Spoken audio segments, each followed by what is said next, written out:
Good morning, everybody, and thank you for tuning in to the Daniel Saul Show, as I will be giving y'all another video about the NFL. But before this video begins, make sure you go like, turn on post notifications on as always, and comment. Let me know what you think about this video. And if you want to see more greatness and more amazing takes from me, make sure you go down in the description and check out the links to my socials such as X, TikTok, and Instagram, where you'll see highlights and clips from the show if you miss any action here on YouTube.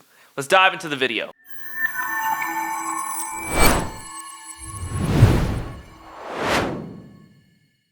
Okay, so the wild card round is about to begin in the NFL, and I am going to be giving y'all my predictions on each game for the first round of the NFL playoffs. Let's get into it. Okay, so Chargers at Texans, right? So as much as I love the Texans, and as much as I wanted them to have a deep playoff run, and as much as I love DeMeco Ryans for what he has done to this organization, to this not-so-decent organization, turning them around to a good team alongside his quarterback, C.J. Stroud, last year as a rookie, and what he did,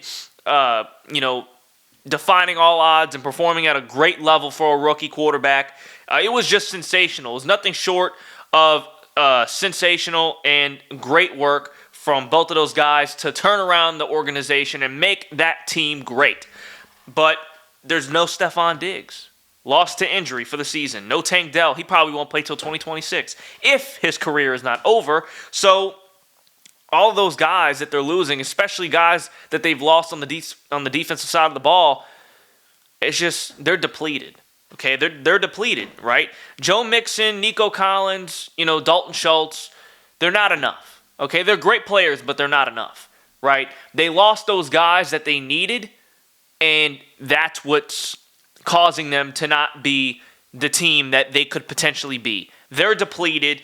And look, the Chargers, man, they picked up Jim Harbaugh after he won the national championship with Michigan, defying all odds, doing great things in college football for many of years, comes back to the NFL, and is just playing extraordinary. I mean, nobody expected them to turn out this good. Nobody expected them to be a top team in the NFL. Nobody expected them to finish off the season with a record of 11-6 to close out the regular season. Nobody expected them to clinch a playoff berth with his first season being at the Chargers. Nobody expected that to happen. Before this season started, people discussed the top 10, top 5 quarterbacks in the NFL. People were hesitant to put Justin Herbert's name in the discussion.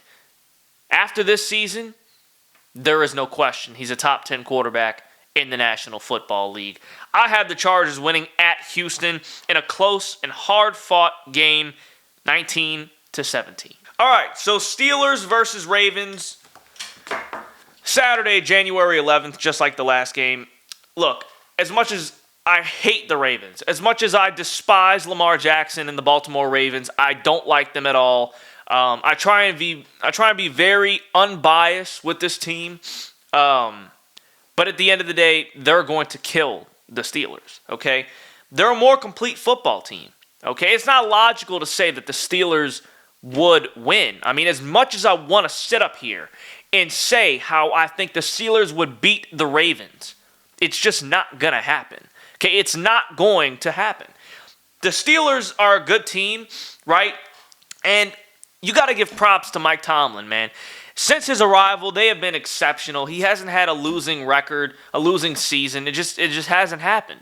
Mike Tomlin means greatness. Mike Tomlin is equivalent to greatness, okay? Wherever he goes, they have success. Mike Tomlin has been with the Steelers for quite some time, and they have had success. They've won championships. They have not had a losing season, but they're not a complete football team. There are still question marks with the quarterback situation. There are still there's still questions with receivers. Pickens, is he still going to be there? He's not playing that great sometimes. He's too selfish. What's going on? And as great as Russell Wilson has been playing this year, in comparison to the past few years in the league, it's still not enough. This Baltimore Ravens team is a top 5 team in the NFL. They are a team that could kill you in many of ways. They have dual threat for tight ends. They have the best, if not the second best running back in the NFL in Derrick Henry. They have the best running quarterback in the NFL in Lamar Jackson, who is an MVP candidate and who won the MVP last year and has been having better stats this year than he did in his MVP years. So how do you lose? How do you lose to the Steelers? The Steelers can't beat the Ravens. It's just not going to happen. The Baltimore Ravens are great. They're a good team. They're not beating this Ravens team. It's just not happening. The Steelers cannot beat this Ravens team. And if they do, I'll be very, very shocked. I have Ravens winning at home over the Steelers 34-15 in a pretty blowout type of a game. I don't think the Steelers have a shot.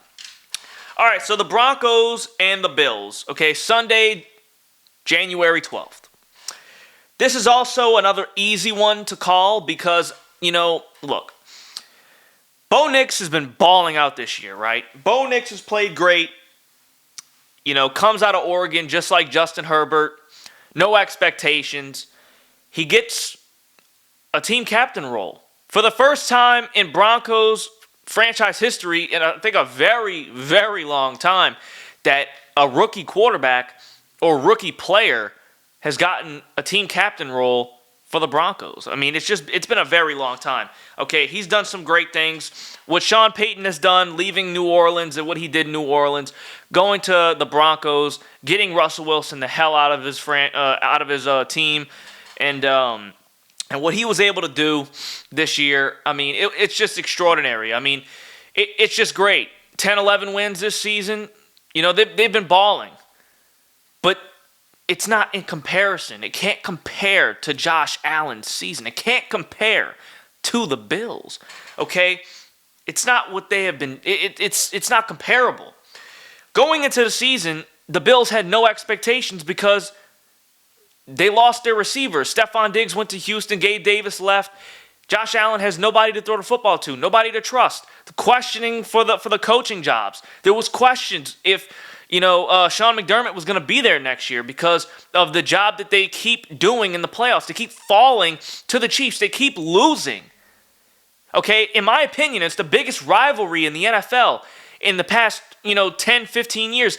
This is a rivalry, and they keep losing. So there's questions with the coaching, there's questions with the receivers, and Josh Allen comes out and starts balling. Okay, Sean McDermott stays, no receivers, all the guys James Cook in the backfield, they ball. Mid-season, they get Amari Cooper, they're still balling. Josh Allen has been not turning the football over. His biggest knock in his career, you keep turning the football over, you keep throwing interceptions, you lead the league in picks. He cut it in half. Josh Allen has been performing at the best level in his career, and he should be the MVP, runaway MVP. This Bills team is great. I think they're going to do great things.